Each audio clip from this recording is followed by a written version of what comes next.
Now students, we are going to discuss question number second. In question number second, it is given that there is a rhombus A, B, C, D, and we are taking the midpoints P, Q, R, S. जब हम in mid points को join करेंगे तो अंदर की तरफ हमारी क्या आएगी? क्वाड्रिलेटरल। Yes, अब sir. सेंटर वाली क्वाड्रिलेटरल को हमें क्या प्रूव करना है? रेक्टेंगल।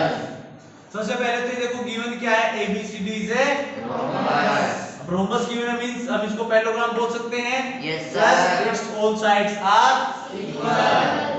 सभी साइड इक्वल है, that means AB = BC = CD = D। सभी साइड्स आपस में क्या है? इक्वल। देन अब रेक्टेंगल कैसे प्रूव करेंगे? Firstly we will prove that PQRS is a parallelogram. And then अब we will prove its one angle is 90 degree. अब मुझे बताओ बेटा, पैरेललोग्राम प्रूव कर दोगे इसको? Yes sir. Is there is any doubt?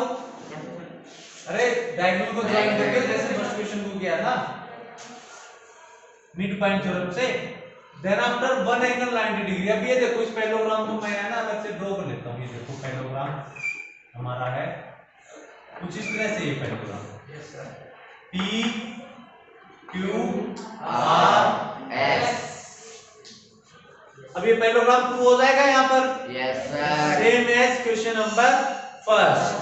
Then after अब पैरेललोग्राम के एडजेसेंट एंगल का सम क्या होता है?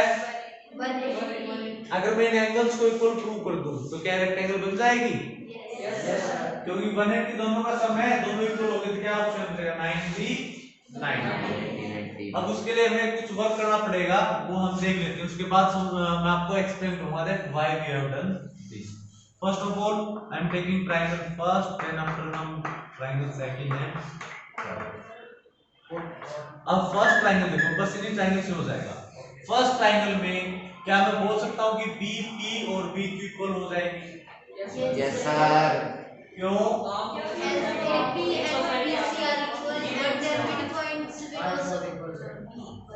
अब ध्यान से देखो, क्या AB और BC इक्वल है? Yes sir. क्यों? क्योंकि एक रोम्बस है। रोम्बस की सभी साइड इक्वल होती है हमारी। Yes sir. अब अगर ये दोनों साइड इक्वल है तो क्या इनके हाफ भी इक्वल रहेंगे? Yes sir. So in triangle BPQ, in triangle BPQ, can I say that BP is equal to BQ? यहाँ पर रीजन लिख दोगे ना, that half of equal are equal। यहाँ पर ये एंगल 1 और एंगल 2 लिख देता हूँ। अब अगर ये दोनों साइड इक्वल है तो ये ट्रायंगल कैसी बनेगी हमारी? Isosceles triangle. अब आइसोसेलेस ट्रायंगल बन गई है तो क्या एंगल 1 और एंगल 2 पे इसका इंपैक्ट रहेगा कुछ? Yes sir. एंगल 1 और 2 कैसे रहेंगे? इक्वल। क्योंकि हमें पता है कि दो साइड इक्वल होना है, टू साइड्स आर इक्वल, तो इक्वल साइड्स के जो अपोजिट वाले एंगल होंगे वो भी आपस में क्या हो जाएंगे?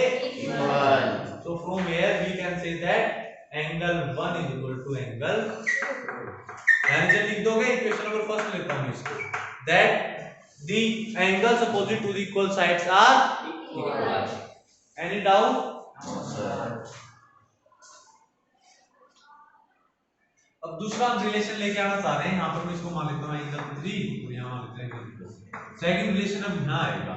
अब जब भी हमारा दोनों ट्रायंगल अलग अलग हो, एंगल इक्वल प्रूव करने तो हम किसका यूज करते हैं? हमारी फेवरेट प्रॉपर्टी कौन सी है? CPCT। अब CPCT कब इंप्लीमेंट होगा? When triangle second and third are congruent. तो हम इसके बाद क्या करेंगे? जो ट्रायंगल थर्ड है, triangle ASP, so I can say that in triangle ASP and triangle Q, यहाँ से होगा ASP, क्या है मैंने ASP, तो यहाँ से होगा CRQ and triangle CRQ। Can I say that AP is equal to CR? Yes sir.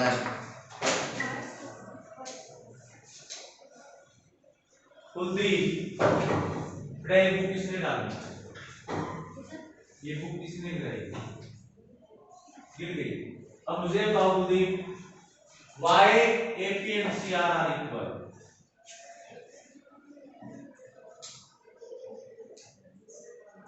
AB और DC इक्वल है। हाँ ये बात तो समझ में आ गई। AP और CR क्या है? इनके हाफ है। हाफ क्यों है? क्योंकि P और R हमारे क्या है? Mid point. Then after can I say that AS is equal to CQ. यहाँ से अगर AP लिया है ना, यहाँ से अगर मैंने AP लिखा था, यहाँ से क्या होना चाहिए था हमारा CQ होना चाहिए था। और यहाँ से अगर मैं लूंगा AS तो यहाँ आएगा CR। अब ये भी इक्वल क्यों होंगे? Half so equal. Then after can I say that SP is equal to RQ? अब SP और RQ इक्वल क्यों होंगे? क्योंकि सर ये पहला लोग्राम के opposite Sit down to leave. क्योंकि सर ये पहले YSP is equal to RQ, ये इक्वल क्यों होंगे? अपोजिट साइड ऑफ पहला लोग्राम।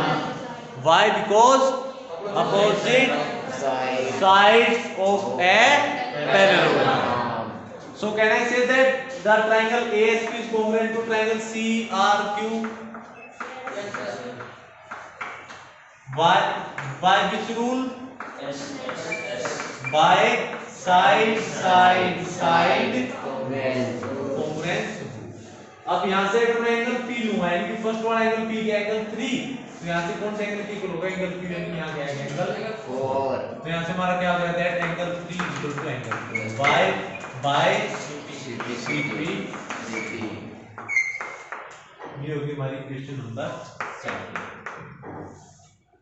Any doubt? अब ये एक साइड है आपकी।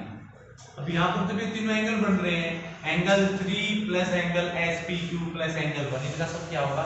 180 बाय लीनियर पेयर। वैसे लीनियर पेयर दो भी इंप्लीमेंट होता है, हम इसको ब्रेक कर सकते हैं, लेकिन इसको शॉर्ट याद रख लो कि जब भी एक स्ट्रेट साइड पे कितने भी एंगल फॉर्म होंगे, किसी भी एक साइड, तो उन सभी एंगल्स का सम क्या होगा? 180 degree. So here angle 3 plus angle SPQ plus angle 1 क्या हो जाएगा? 180 degree. This is equation number 4। क्या मैं सेम इसी वे से कह सकता हूं that angle 2 plus angle PQR plus angle 4 is equal to 180 degree by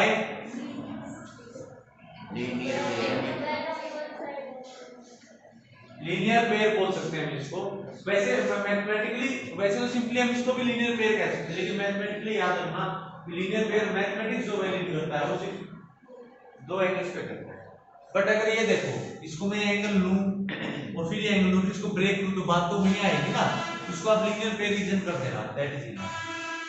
अब ये क्वेश्चन नंबर 3rd और 4th में मुझे इक्वेशन नंबर 4th और 5th में क्या मैं लिख सकता हूं कि angle 3 plus angle SPQ plus angle 1 is equal to angle 2 plus angle PQR plus angle 4। क्या मैं लेफ्ट हैंड साइड इक्वल लिख सकता हूं? यहाँ पर लेफ्ट हैंड साइड इक्वल क्यों लिख सकते हैं? क्योंकि दोनों के राइट हैंड साइड क्या है? इक्वल है। अब ये देखो, क्या मैं एंगल 1 और एंगल 2 को कैंसिल आउट कर सकता हूं? Yes sir. Why? Because angle 1 is equal to angle 2। और क्या मैं एंगल 3 और एंगल 4 को कैंसिल आउट कर सकता हूं?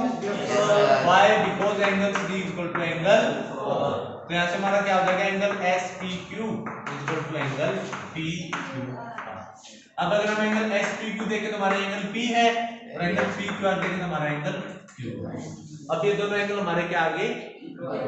और इनका सम क्या है? 180, क्योंकि पैरेललोग्राम के क्या है? Adjacent angle. अब दोनों का सम 180 है और दोनों आपस में इक्वल है, तो क्या बनेगा? 90। तो एक एंगल 90 हो जाएगा, इसको रेक्टेंगल प्रूव कर दोगे? Yes sir.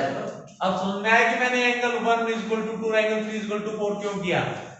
क्योंकि जब तक ये रिलेशन इक्वल नहीं होंगे ना, तब तक ये आपस में एलिमिनेट नहीं होंगे, और जब तक ये एलिमिनेट नहीं होंगे हमारे ये वाले एंगल इक्वल नहीं आएंगे। तो जब इस हमारा ये रिलेशन तो ऑब्टेन हो जाएगा, बट इस रिलेशन से हमें ये तो इक्वल नहीं मिलेंगे ना। ये इक्वल कब मिलेंगे? जब 3 और 4 और 1 और 2 आपस में क्या हो जाए? एलिमिनेट। ये एलिमिनेट कब हो सकते हैं? जब आपस में क्या हो? इक्वल।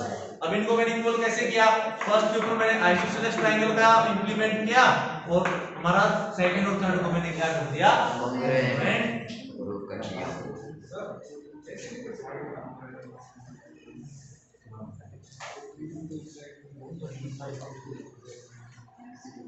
हाँ, 90 डिग्री बाइसेक्ट करते हैं।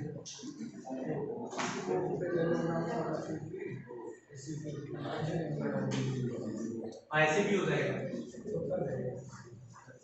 ऐसे भी कर सकते हो। ये भी पैराग्राफ हो जाएगा, ये इसके साथ पैराग्राफ होती है। ठीक है बेटा, पता है हर एक क्वेश्चन के दो तीन टाइप्स होते हैं। जैसे जो मेरे को मतलब मैं बहुत जनरली करता हूँ ना, वही करवाता हूँ सभी क्लास। जैसे आपने बोला ये वैलिड है, क्वेश्चन इज करेक्ट, उसको valid. Students read out this question, if there is any doubt then ask from me. इस क्वेश्चन में कोई डाउट है क्या?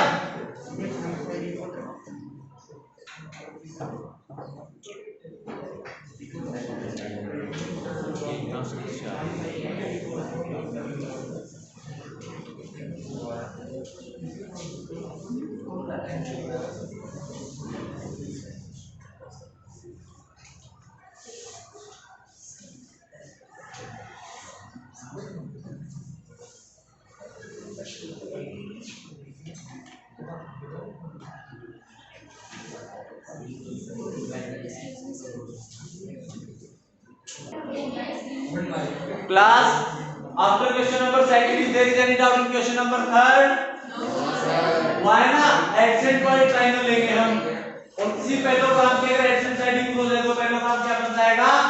rhombus। बेटा थर्ड क्वेश्चन में कोई डाउट है तो मैं उसको एक्सप्लेन कर सकता हूँ। No sir. बेटा किसी बच्चों को डाउट नहीं थर्ड क्वेश्चन में? No sir. Then question number 4, all the students read out question number 4. And what is your homework for tomorrow? Complete exercise 8.2.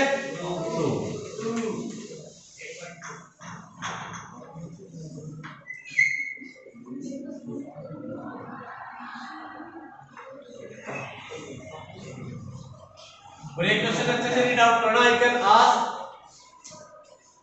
from any student regarding the given and two true A, B, C.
Question 4 read out किया सभी बच्चों ने?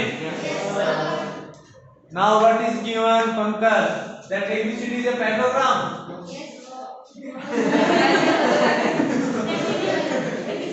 क्या given है?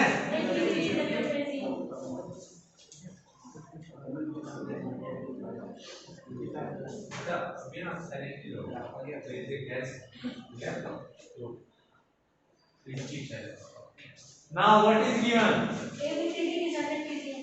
ABCD is a trapezium. Now in a trapezium it is given that one pair of opposite sides is parallel, and here this pair is AB is parallel to CD. So can we say that Pankaj AB is equal to CD?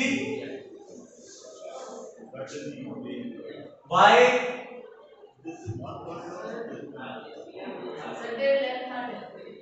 Their lengths are different. In simple language if we will discuss, suppose आपके पास दो lines हैं, अब अगर आप उनके parts को ले रहे हो तो जरूरी थोड़ी है कि हम दोनों पार्ट्स इक्वल लें। हो सकता है एक लाइन का एक पार्ट बढ़ा रहे हो, एक पार्ट मार्च। ये कोई भी जरूरी नहीं है कि अब आपके अगर दो साइड पैरेलल हैं तो कोई भी बाउंडेशन नहीं करती that they are equal poles. Is it clear to all the students? Yes sir. Then AB is parallel to CD and line L is also parallel to them. Line है parallel है ना इनके, सर क्योंकि given है। And also is the mid point of A B. याद है बेटा, समझ में आ गया?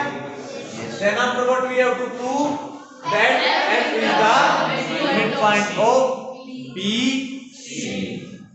अब इसके लिए देखिए, सबसे पहले ना मैं ट्राइंगल लेता हूँ यहाँ पर। ट्राइंगल आई थिंक क्लियर हो जाएगी तुम्हें फिगर। कौन सी ट्राइंगल लेंगे पहले? In triangle A B D. In triangle A B D. अब किसी भी ट्राइंगल के अंदर आप suppose we are going to pass a line through midpoint of one side and it is parallel to second side, then it will bisect the third side. और third side का point नहीं, suppose we are going to take it as point G. So can I say that this is the midpoint of BD? Any doubt? Sir B C D ये भी तो ले सकते थे क्या? ये बी सी सी यहाँ पर हमें F midpoint given नहीं है। Is it clear? ये जी तो है सर मिड पॉइंट। किसने कहा था midpoint है? अभी हुआ है। कैसे बता? कैसे हुआ? I am repeating again बेटा। अब हमें E midpoint given है और E के पैरेलल लाइन L पास कर रही है हमारी ABC। Now a line passing through midpoint of one side parallel to second side, it will bisect the third side. Any doubt? अब midpoint हुआ है, चाहिए पहले midpoint है। So in triangle ABD we can say that the line L passing through the midpoint of AD parallel to AB, so therefore it bisects BD. So by converse of midpoint theorem, by converse of midpoint theorem, can I say that G is midpoint of G is midpoint of BD?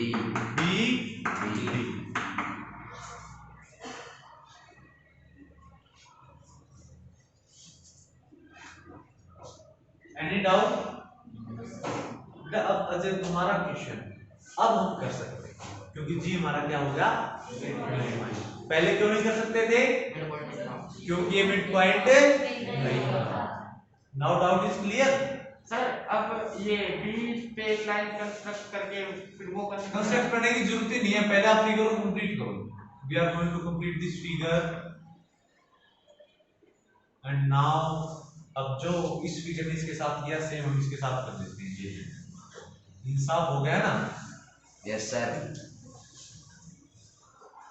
अब क्या हमारा F mid point आ जाएगा? Yes sir. क्योंकि line L जो है वो एक side के मिड पॉइंट से पास कर रही है and it is parallel to second side. Second side किसके पैरेलल है?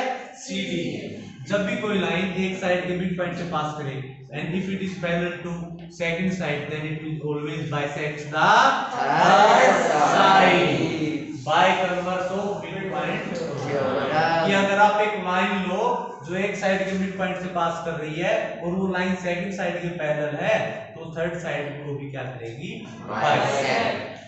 सो in triangle BCD, in triangle BCD, can I say that by converse of midpoint theorem, by converse of midpoint theorem, F is midpoint of CD F is midpoint of CD। और मैं यही prove करना था क्या? मैंने इसको ना थोड़ा शॉर्ट में लिखा है, आप इसको प्रॉपर राइट डाउन करोगे जब टाइम करोगे। It is clear? ये लिखोगे as line L passes through midpoint of BD and parallel to CD, then by converse थोड़ा साइड करना है इसके अंदर, then F is midpoint of BC।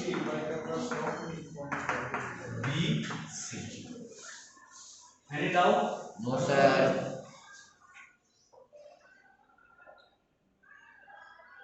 Then after, if there is no doubt, try question number 15 in your notebook now।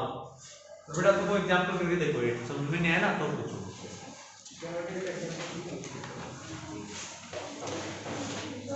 Sir क्यों है? क्या?